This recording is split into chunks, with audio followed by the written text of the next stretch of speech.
Welcome to Conversations, a monthly Zoom call with Kit and Dawn on how to escape your humdrum life and move into your dreams. Today, we're going to talk about Calvinball. I'm Kit Cassingham, a longevity coach at Live in Focused Energy. I love working with people who want to live with intention, and I guide them to define their life based on their values so that they can improve their mindset to live the life they want, one of joy and vibrancy, productivity, and a sense of relevance for all the years they have. Who are you, Don? Hi, I'm Don Downs, and I am the founder and creator of RV Business Coach, where I work with people in the prime of their lives and help them create fun, profitable, entrepreneurial businesses that are completely location independent so that they can enjoy the remote life. For some, that means sharing my dream of living full-time in an RV. For some, it's traveling the world or the country, staying in hotels or B&Bs. And for some, it means working from home and not having to go back to their old cubicle. But whatever flavor you take the remote life, I help people create businesses that replace their income so they can actually enjoy it. And I have a side hobby of buying and selling RVs, not buying and selling, but selling RVs. So if you know anyone who wants to buy or sell an RV, put them in contact with me. Oh, I have a friend who her latest thought is to maybe not buy another house, but to buy an RV. I'll have her call you. It's And an Dr. interesting W. lifestyle. Well, and I think she would do well with it. I mean, she's lived in her truck for a month at a time, so an RV would be like a castle. Yeah. And Dr. W, tell us about you. Who are you? My name is Corey. I am an environmental consultant focused on groundwater remediation, just here to learn and contribute. Excellent. Well, I look forward to your contributions. And I'm going to live vicariously. I have a degree in environmental conservation, and you're doing what I wish I had done 40 years ago ish. So, Calvinball, let me give you a little background about it, or on it, or whatever. It is a term and a concept that comes out of Bill Watterson's cartoon strip, Calvin and Hobbes. And I live vicariously through them. I even have Calvin's grin when I get really mischievous. And when humans are around, adults especially, Hobbes, the stuffed tiger, is a stuffed tiger. When adults aren't around, he is a life-size or bigger than life-size tiger. And he and Calvin get into all kind of mischief together. Calvin doesn't like losing, so whenever they're playing a game, Calvin changes the rules when it suits him. And I've always been tickled by that concept. I kind of live my life that way, adopting rules that make sense to me and ignoring rules they don't, or stretching the envelope on some rules. For example, there are some stretches of road or highway. I mind the speed limit to the number. I was going to say letter, but other times, a little over is just fine. Where I come up with these rules, I don't know, but it's Calvinball, so you can make up your own. So we change rules in our lives, it seems to me, when it's convenient. And sometimes we're not aware that we're playing Calvinball. And that's kind of where I want us to direct our conversation today. I do believe we all play Calvinball at times. And we can justify it just like Calvin and Hobbes did. They don't do it anymore. But anyway, so the first thing I'll say is Calvinball is all about breaking and bending rules. What do you two have to say about that concept? I like the concept. Okay. Do you do it? Do you break rules? Probably here and there. You know, I guess I can't think of any right off the top of my head that I break, but I like the idea of being flexible in that sort of way. You know, that's kind of like flexibility. Yeah, I like that. Okay. I find it's an interesting concept. Okay, continue. Yeah. because there are times when you really need to break the rules. That's how major discoveries are made, is when we break the rules a little and get outside the box and look at things from a different perspective. There are other times when it's crucial that you follow the rules, lives or livelihoods may be at stake. So, it's one of those things where it's kind of hard to put your finger on and describe, but it's like, yeah, sometimes it's absolutely what you need to do. And sometimes it's absolutely what you don't need to do. So I think that makes for an interesting discussion. Is, part of playing Calvinball is realizing which rules should we be breaking when. The ones I want to break. That's what. Yes. Well, and if you stop to think about it in something that's not life threatening, that Calvinball is great in, is the arts. If music and art stayed the same, because the rule is you draw lines like this and you play notes like that, we'd never have a change. We would never have Bach, Beethoven, the Beatles, Rolling Stones, the Monkees. I mean, it goes on and on. We wouldn't have Picasso and Rembrandt. All of them, I mean, they even broke their own rules at times. And you can see the evolution of their paintings or their music. So yeah, I agree that there's a time and a place for it, but life-threatening may not be the time and the place. And I think you didn't put it quite that term, Don, but. And then sometimes it is. Corey, right? The classic example, there's a no swimming sign in the lake and someone's drowning. Do you follow the no swimming sign, or do you go after them and save a life? So, it's really, I don't think there's a hard and fast rule of Calvinball. Darn you. I've got to find a Calvinball way of getting around that, what you just said. But yeah, and as a first responder, I'd say break the rule unless it threatens your life to go in after to save that person. Right. Then one drowned person's better than two. Less painful than two. Yes. Yeah. Yeah. Corey, in the environmental world, in ground quality, do you think there is a place for Calvinball, or should all rules always be followed? I think there's absolutely a place. I think kind of like what you were just saying, about the arts being the place where we need to, be challenging the rules and all that. You also have to do it in science, right? I mean, that's why we do experiments. You're experimenting because it's not something that's been done, so you're learning. In a lot of the projects that we do, we're developing new approaches to address contamination. And, some of the sites that we do these things on, it's not been done before. So, we take precautions, we make sure we have fail safes in place, but then we're trying new technologies that haven't been done to see maybe this is the better way to do it. And we should get rid of the old way and bring in the new way. I like it.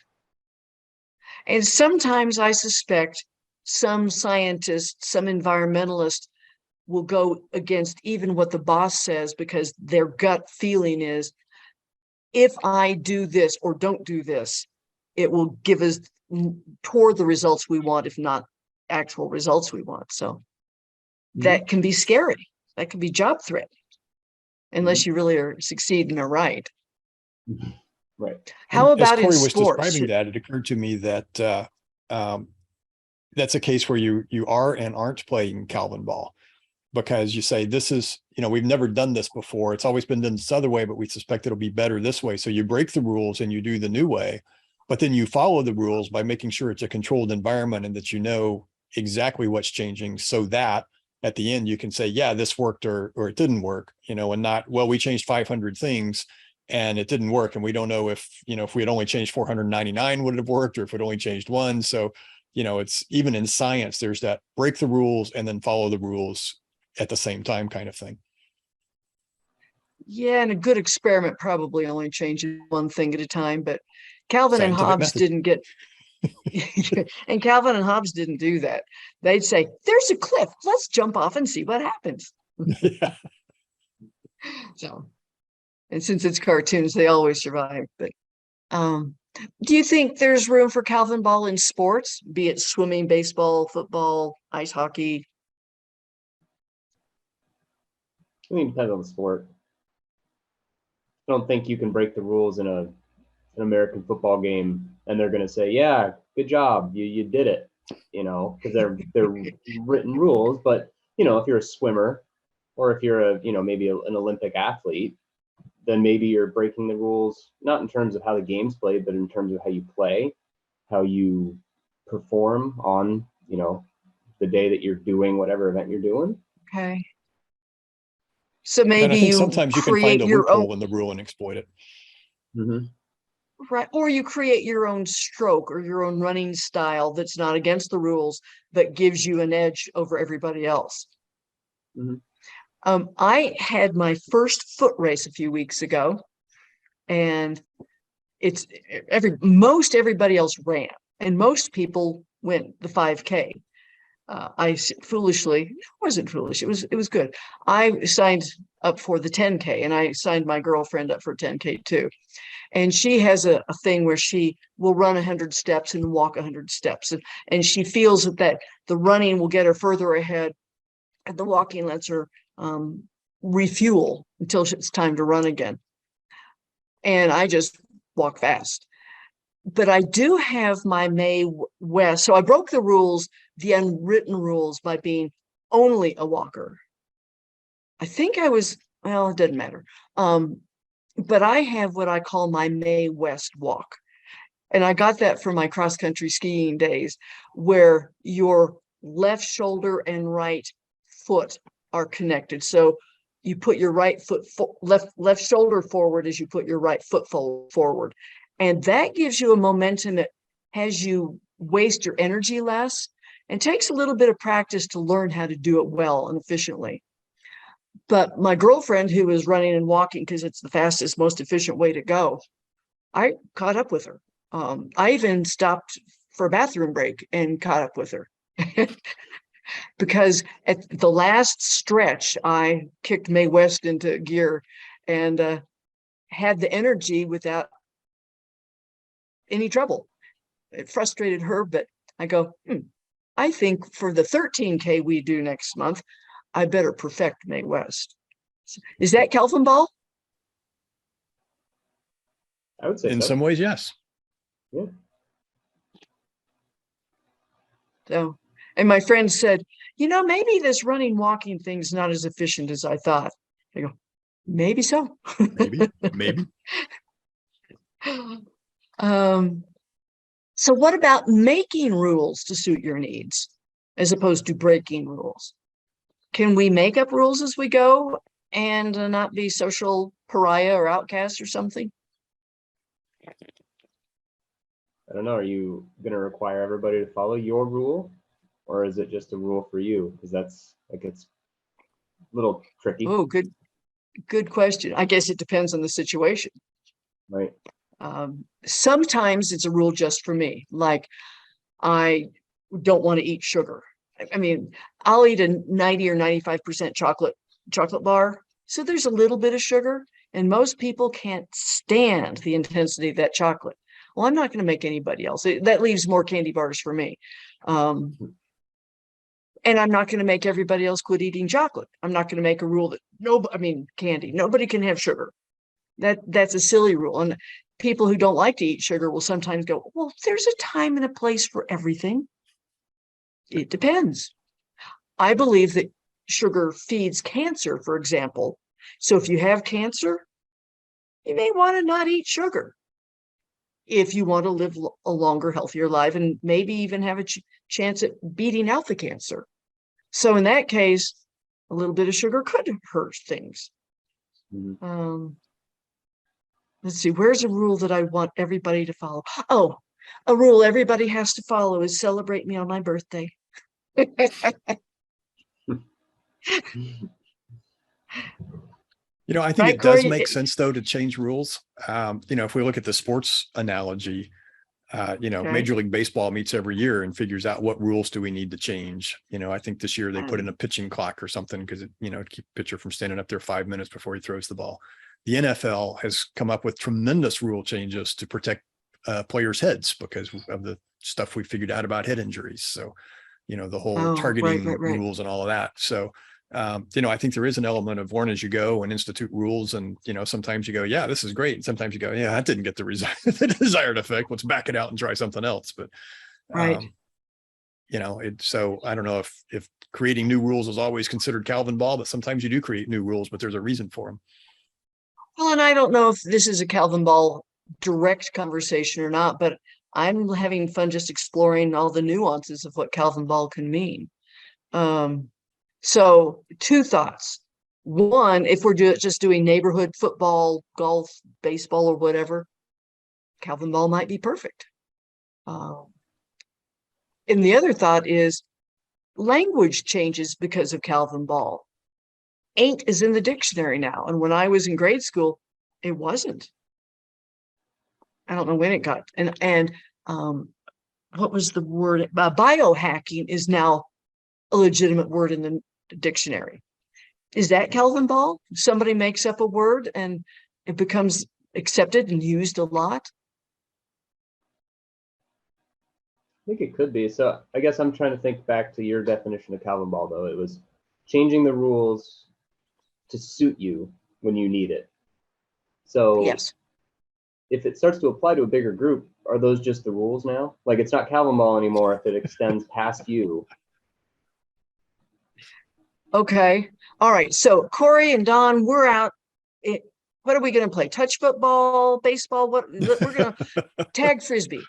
We're going to play tag frisbee. And we have an agreed set of rules. And all of a sudden I'm losing and I just changed the rules for me. And so you tag me out and I go, no, because I was holding it with my left hand and the new rule is that's safe. That's how it would be applied outside of me. Okay. You can't do it in professional sports. I agree. People would frown on it. So does that address your confusion, concern? Or are you going to play Calvinball on me and come up with a different concern? Well, I guess in that the rebuttal would be, okay, well, you say that, you finished and you did it with your left hand. And then I say, well, my rule is that your rules don't count right now. Ooh, whoa. Or and then the better neighborhood yet, fight begins. Or you could say, no, the rule is if I'm standing on it with my right foot, I'm safe. So, Right. You could do it both ways. Yeah. Or Right. you could check me below the knees and say, ha, new rules, you can do that. Yeah, Kit, So your example of, now we just made a new rule that if I hold my left hand, I'm safe, reminds me of a lot of games played growing up where people would do that. And, it's one thing when it's you and your imaginary tiger doing it, but, when you got a group of neighborhood kids together and someone's doing that, it usually ends up in eventually somebody decides to take my ball and go home because it's not fun to play with you guys anymore. Hurt feelings or angry feelings. Yeah. I told you about a game I was playing on a road trip. 4 of us women we're driving to central Kansas for a meditation retreat. And one of the women decided we should play, I can't remember what color it was, but we're going to play yellow car. And whenever you see a yellow car, you call it out. Well, since I had to drive, I was looking at all kinds of stuff and I didn't see yellow cars very often. And everybody else was calling out yellow car, yellow car. And I said, I'm going to change the rules. So I'd call it car, black truck. The woman who started the game was so mad at me. She got over it, but she was stuck in the car with me. She had to get over it. My wife and Corey, I you started to say something. Yeah, you go ahead. You were. My wife and I do the same thing. We play the slug bug game still, slug bug, no slapbacks. And we played it for years and years. And over those years, the rules started to become more and more complex as we play Calvinball with it. So, there's a red slug bug, that's 2 points. And then it's like, okay, well, I need something better than that. There's a black one, that's worth 3 points now. And ooh, a red and a black one together. Right, exactly. Then it's 5. You're getting so. No, if there's 2 together, you can multiply. I go on a road trip with you? Yeah, I want to go on a road trip with you guys. That'd be fun. It is fun. It gets intense. Good. Well, so one of the notes I had in to guide me on this conversation was that Calvinball really is about fun and games. And I think more of life needs more fun and games. Can we use Calvinball in our marketing, Don? I pick on you because you are. the marketer here. Yeah, definitely, there's a set of rules, and sometimes those rules aren't working, so you try to do something different. Or maybe you're not comfortable with the way things are presented, and so you want to change it. So yeah, it's what I'm reminded of in that is Michael Port he was specifically talking about public speaking, but he says you have to know the rules so that you know when to break the rules. And I think that's a pretty good guideline a lot of times. You start out with a framework of rules, and then when it's not working, you can decide which ones you're going to break. Public speaking, for example, the new set of rules is you always have PowerPoint presentation, and Seth Godin has about 3 slides a minute that he goes through, and Michael Port, on the other hand, will talk 2.5 hours and never project a slide. So right. Different rules for different people. Bo Eason doesn't use slides. Yeah. So I think that knowing the rules and knowing when it helps you and when it's a hindrance and when you could break a rule and make a bigger impact is an important thing. But if you don't know the basic guidelines of speaking, it's hard to just, walk in cold and do something out on your own. Same with marketing, right? If you have no idea how to market, to just suddenly go out and start spewing stuff, probably not going to be real effective. But if you've got a campaign going, you go, you know what, this isn't working. Let's throw that rule out and do this other thing.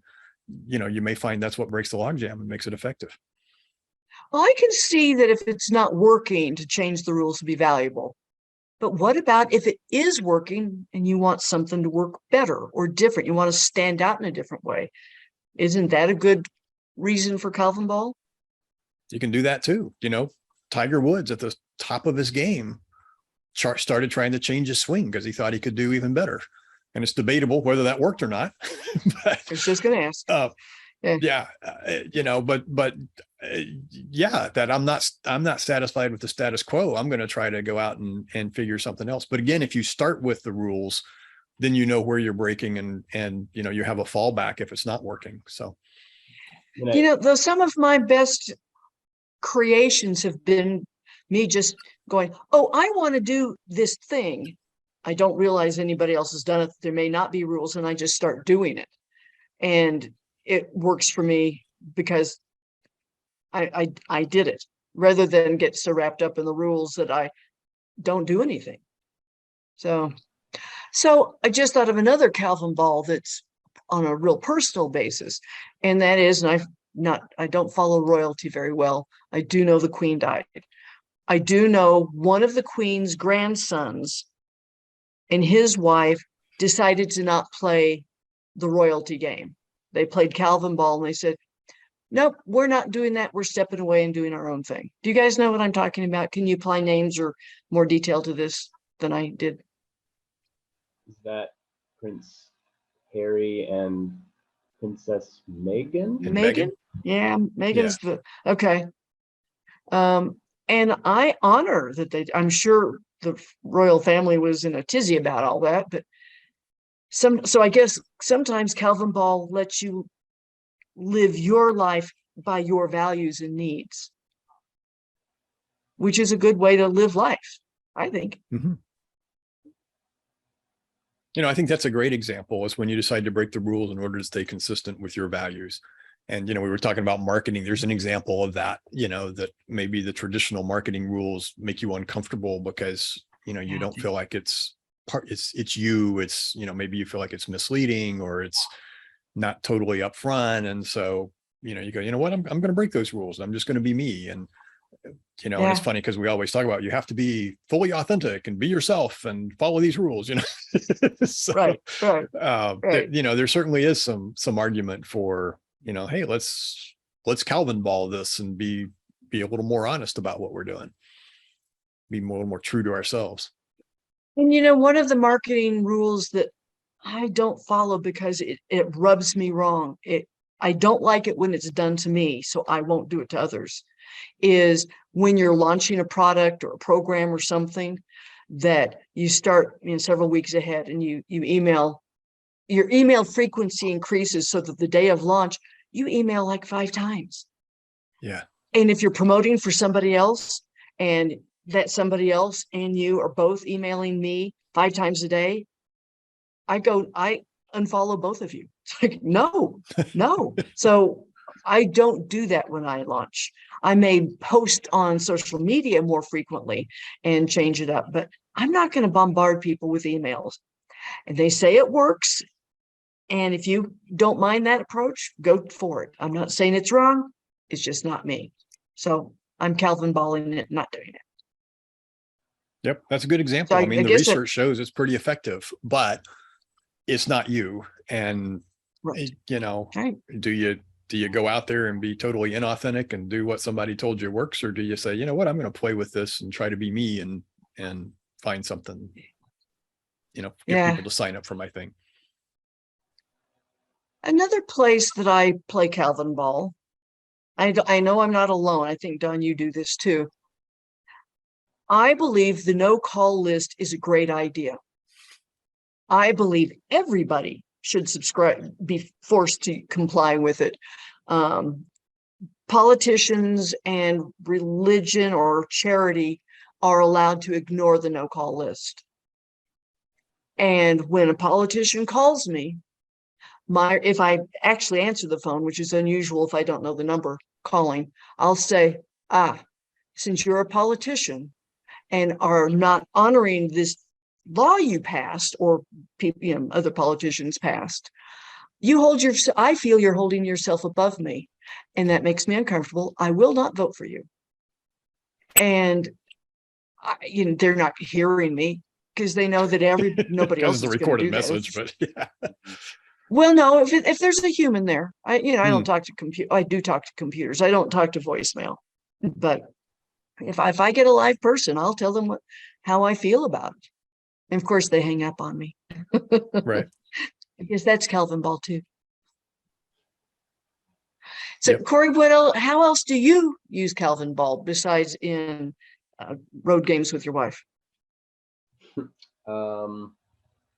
Gosh, well, you know, I haven't done it as much as since I started consulting, but when I used to do academic research, I used to do it all the time. You know, you looking around at sites, or you're trying to figure out a process and it doesn't quite make sense, and you know, see how everyone else has been doing it, but it, you know, just doesn't connect for you. And so it's like, well, I'm going to, you know, it's kind of like what Don was saying with the marketing. It's like, well, I'm going to try something that's not been done. You know, I'm going to experiment and see what happens. Like and sometimes it falls flat and it's like, okay, well, that was a waste of time and money. Let's move to the next. Other times it's like, oh, that was great. And now we have 3 publications to show for it. And we've advanced science because of it. Yeah. Who was it? Who invented the electric light bulb? Edison? Einstein? Well, Thomas Edison gets credit for it. Edison. Yeah. I knew it was an E name. He failed, 10,000 times in making a light bulb. He's playing Calvinball big time. He didn't look at any of those failures as failures. He looked at it as one step closer. Okay, well, that didn't work. Let's tweak it this way. So he kept going. And Corey, I suspect you did that in your research too. You may not have thrown the whole idea away. You probably kept part of it and modified it for the next time. Oh, especially in I don't know. groundwater modeling. You know, that's exactly what you do in groundwater modeling. You're developing a model, and the calibration process for a model is exactly that. Well, that, you know, got the groundwater levels a little closer to what we observed, but it wasn't quite there. Let's try this. Oh no, that's worse. Okay, take that back out. Start from where we were. Add something else. You know. Turn this way, turn that way. Yeah. Dip a little. Yeah. Oh, I've got us doing a dance now, Corey. And Don, how about in RV? Is there room for Calvinball? Most likely. You know, there's certain places where you probably don't want to play Calvinball, like when you check into a campground and they assign you a site. You know, you probably ought to be on that site, not another site you thought looks better. Although you certainly could look back to the office and say, hey, I saw this other site, looks like it's empty. Could I have it instead? I don't know if that's Calvinball, and you may or may not get it that way. So, you know, some places you have to, but in other places, I'm sure there's opportunity to, you know, to experiment and do things your own way. Okay. You know, whether it's something simple like see if I can find a faster way to start a fire, or a better tasting s'more, or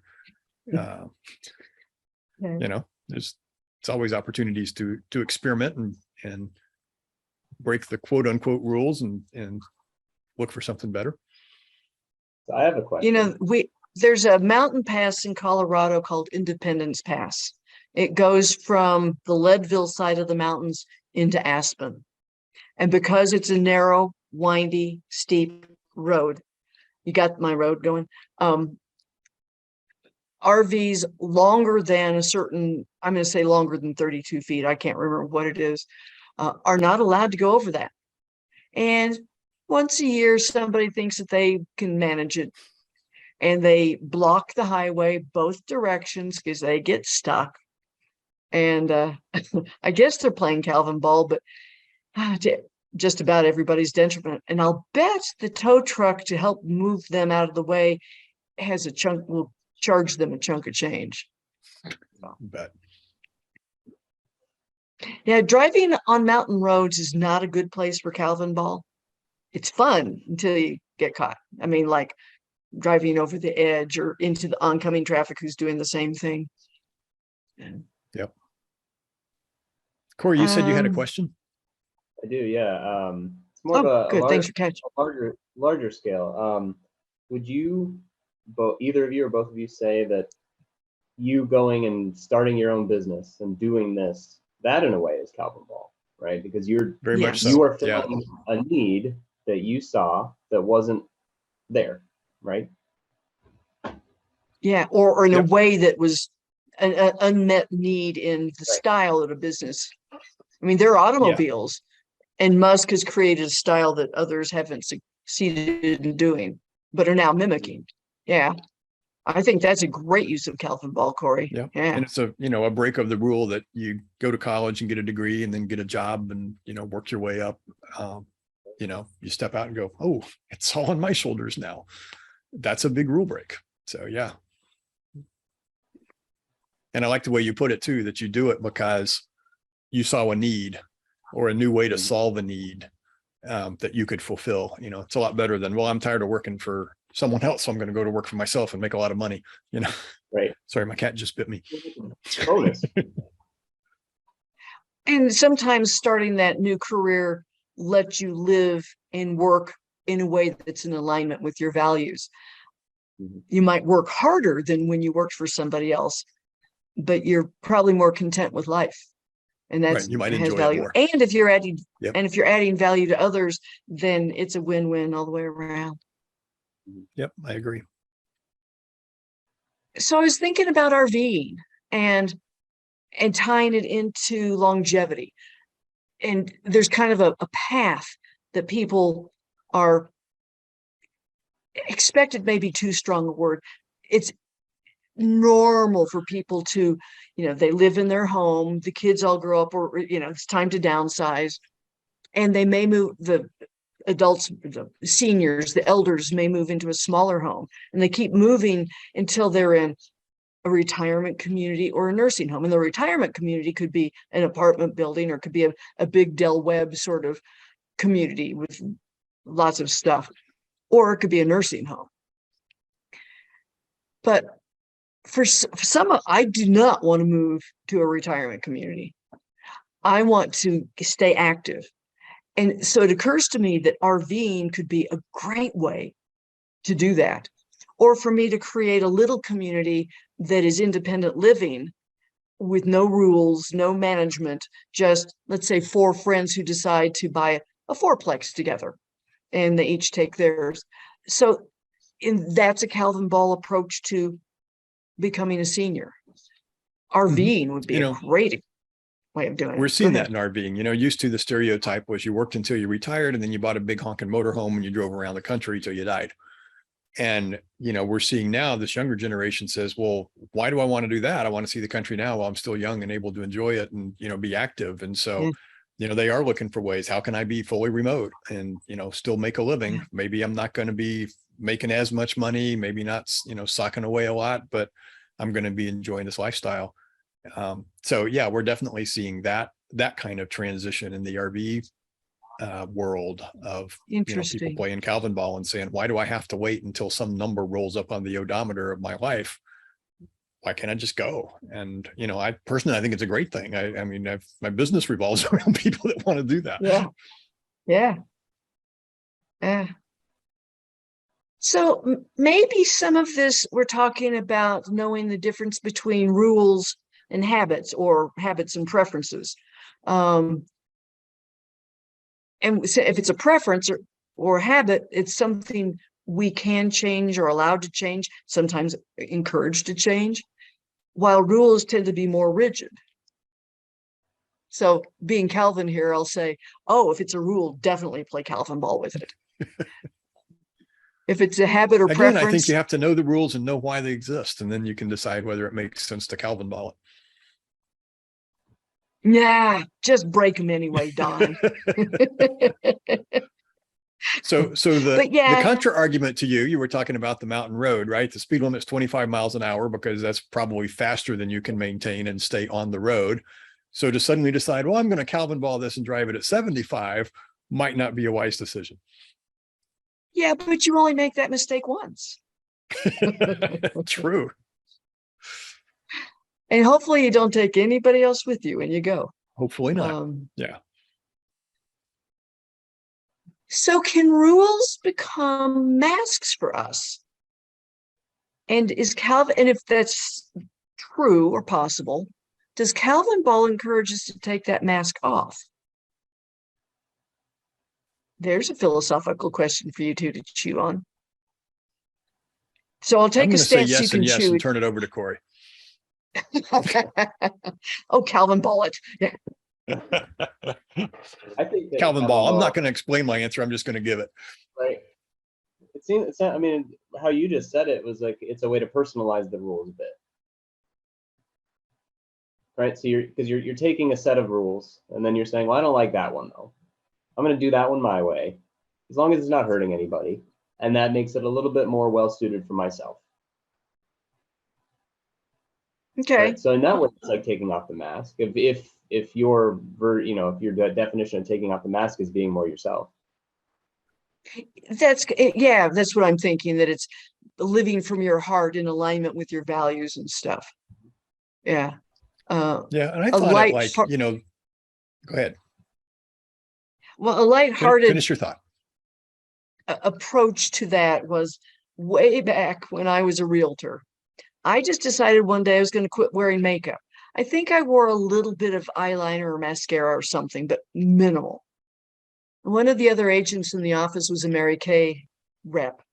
And she walked up to me one day and she said, "Oh, Kit, you would be so beautiful if you'd wear makeup." And Thanks. In hindsight, I'm going, oh, I hate it. I've said things like that, and later on going, oh, I can't believe it. And I just my reply to her was, thanks. And next time I want to be beautiful, I'll let you know. But she played Calvinball by stepping outside her comfort zone, probably, to suggest I wear makeup. And I was stepping outside the corporate norm of not wearing makeup. So we both played Calvinball and we lightheartedly collided. Nobody got hurt from it. It's given me years of giggles to think, gosh, and someday I could be beautiful too. I've even quit wearing makeup when I get my professional photos done. I don't wear makeup ever, so why should I do it for professional photo? A client of mine had professional photos done, and when I walked into her house one day so we could talk business, I saw this picture. I said, oh my gosh, that woman is gorgeous. Who is that? She said, me. Oh, I was embarrassed. I mean, she was gorgeous and she was good looking otherwise, but it's Kit with and without makeup, So anyway, all right, Don, you were going to say something too. Well, first I'll just add on to that. I don't wear a lot of makeup, but sometimes I think maybe I should, to try to reduce this glare here. There's a bright reflection. Powder can reduce glare, but that's not makeup in the sense of mascara, eyeshadow, lipstick, rouge, all that stuff. What's that, Corey? There may be a Calvin. I said Don might look good in that too. Who knows? Yeah, who knows? Well, Randy will wear makeup when he's going to be on TV. Yeah. So he wears the makeup in the family. I don't. There you go. And I think there's a Calvinball example too. We're seeing more and more women go, why are we expected to wear makeup and dresses and, pants without pockets? And, why do we have to do this and play in Calvinball and say, let's not do that anymore? I even want my dresses to have pockets. Where else do you put your keys or your Kleenex? I mean, really? Yeah. Yeah. Why can't men carry purses? I know some who do. They're not. I know a few, but they're all purses. European. Well, it's more accepted in Europe, but I mean, it might be a fanny pack. It might be a carrier type bag, so it doesn't look pretty like a purse, but it's functional like a purse. Briefcases essentially are purses, aren't they? Yeah, but So, we don't carry briefcases much anymore. that is true. I mean, I've seen men in suits wearing backpacks. There's another Calvinball. I'm sure there's a rule that says your suit must not have a backpack on it. I know there are rules about the color of suit you wear based on the season and the part of the country you're in. And I think a few of our presidents have stepped into the zone when they've worn the wrong color suits to the wrong event at the wrong time of year. Yeah, I remember reading the book Dress for Success. And, one of the rules is you always wear a long sleeve shirt with a suit. And the sleeve should be slightly longer than your jacket sleeve, so you can see a little bit of cuff out from the suit. But there's a Calvinball rule. If you live in the South and are from the South, you can wear a short sleeve shirt with a suit because it's so dang hot that it's acceptable. But if you're not from the South and you're in the South and you wear a long sleeve or a short sleeve shirt, then the Southerners will think you're making fun of them by not, so there was a whole bunch of rules in that book, and I Calvinball all of them. So. Well, and there was, my dad had a business associate / partner who wore the appropriate suit for Denver, and he wore cowboy boots, which horrified my dad. Dad's not a cowboy, wasn't a cowboy boot sort of guy, but Pete was. So there's rules are meant to be broken. Didn't I start with that? Yep. Yeah. When I was at a trade show in Texas, and suit and cowboy boots was like what all the locals wore. And nothing wrong hats. with that. Don't forget, you gotta have the hats. And some of them had cowboy hats, and some of them had belt buckles bigger than the hubcaps on my car, but they were. Yeah. Have any of them worn baseball caps, frontwards or backwards? There's rules around that. I had a friend who would not let you date his daughter if you wore your baseball cap backwards. That was his rule. But you married her anyway, huh? No. This was a friend of mine, same age. Okay. Where you going? Well, do you guys have any closing thoughts, parting thoughts about Calvinball, how you might consider using it in the future, or how you maybe will spot other people playing it and maybe appreciate it for the mind game that they're playing, or sticking to their values? What kind of thoughts do you have?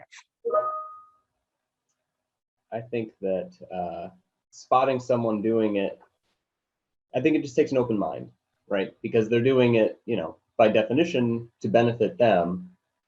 So, it might be like, oh, why'd you do that? Like, that doesn't make it easier for me, or something like that. Right. But it's just like, okay, well, but I'll roll with it. If it's not directly affecting me adversely, then it's fine, and go for it. I think you've just touched on an important part. If it's not hurting you or anyone else in the process, if Don's friend wants to wear his baseball cap backwards, it doesn't really hurt anybody. So. Right. Yeah, I think that's a great yardstick to use in measuring it, is what is the impact and how does it affect you and the people around you? I keep coming back to that rule of thumb, and there's a rule of thumb, so it can be broken too, but the rule of thumb from Michael Port about know the rules so that you know which rules to break.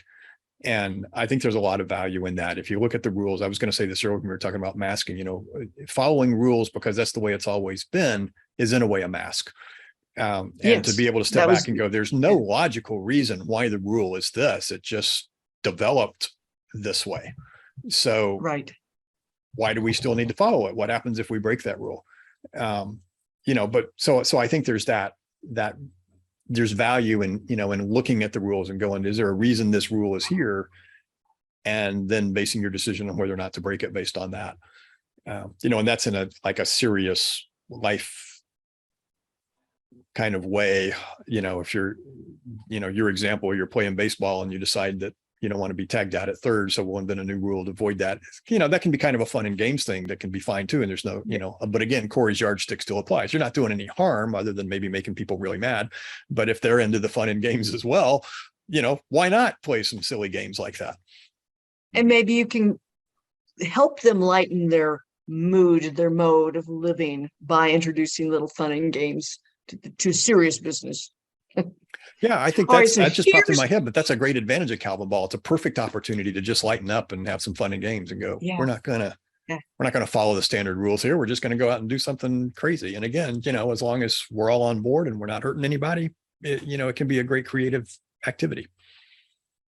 Well, yes, it can. And there's rules for everything in life. And one that just popped into my head while you two were talking, and had nothing to do with what you're saying, but it popped in anyway. And that is table settings. Have you ever been to a formally set dinner table? There are more spoons, forks, knives, and glasses and plates than you know what to do with. I come from a house where all of dinner goes on one plate. But in some society, that's not done. And until you understand why, all the spoons and forks are lined up the way they do, it's confusing. But once you understand it, you go, oh, this makes perfect sense. Now, you want to play Calvinball? Next time you have dinner with the queen or king, roll all of your silverware up in your napkin and set it on your left side and see what somebody says. But, another way to Calvinball that is when you're hosting a get together, to go, what, we're just going to be casual here. We're going to serve all the food on one plate and nothing needs to be cut. So we're not going to put knives out, and there's nothing liquid. So we're not going to put spoons out. And, that would be a Calvinball to a formal get together that, a lot of people would probably find enjoyable. Mm-hmm. Yeah. Well, and we make people go through keep all the food on the counter here, and we do family style. It's rare that we'll put the food on the table, because then you've got to pass these hot dishes around. It's a lot more fun. But I have one last little story of Calvinball, and it was an unintentional Calvinball. I read Michelle Obama's book, found it delightful. At least based on who I met in the book, she's a delight. And she tells the story of an embarrassing moment for her. She is at Windsor Castle doing some big hoop-de-hoop. And she and everybody's been standing for hours. Well, women wear heels, which is stupid. Another Calvinball thing it does, don't wear heels. And at one point, she leaned on the queen and said, "Feet are killing me." And the queen goes, "Oh, mine too. I wish we could kick our shoes off." Of course, the queen's staff is going, "She touched the queen," and Michelle, but the queen handled it, and her staff backed off and didn't admonish the queen or Michelle. Others made fun of her later, but I thought, how cool to be able to lean on the queen or whomever and get away with it. And it's not an intentional insult. It's just, I feel so comfortable with you, I'm going to touch you. Mm-hmm. Would you guys ever do that? Queen, king, prince, whoever. If I felt comfortable, sure. Yeah, I think that, that comfortability is the key factor there. But yeah, if you develop that level of comfort, you probably would. Mm-hmm. Yeah.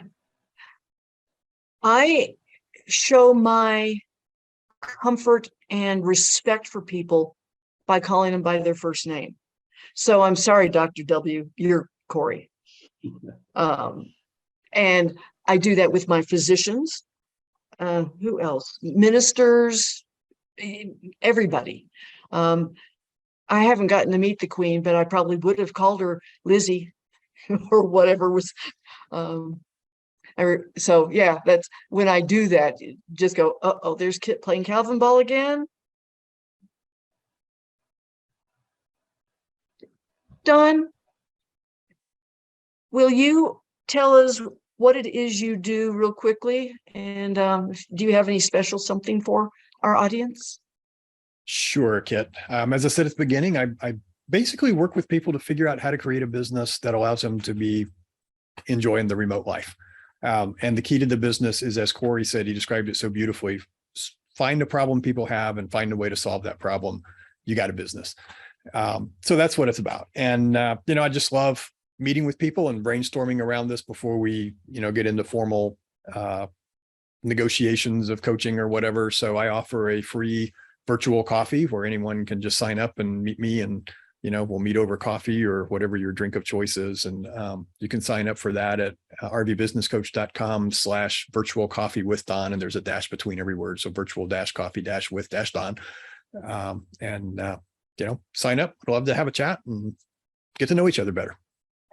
It sounds like fun. Good Calvinball there. I have developed through my years of studying and coaching, I've developed a belief in what it takes to live a good, long life, vibrant and engaged. And I've put it into a manifesto PDF that you can access from my website. My longevity manifesto is, I think it's important for your longevity. And there are a dozen elements to that. So go to liveinfocusedenergy.com/manifesto and download your copy today. And then reach out to me and ask questions, challenge me. That makes for good conversations. I'm Kit Cassingham, a longevity coach with Live in Focused Energy.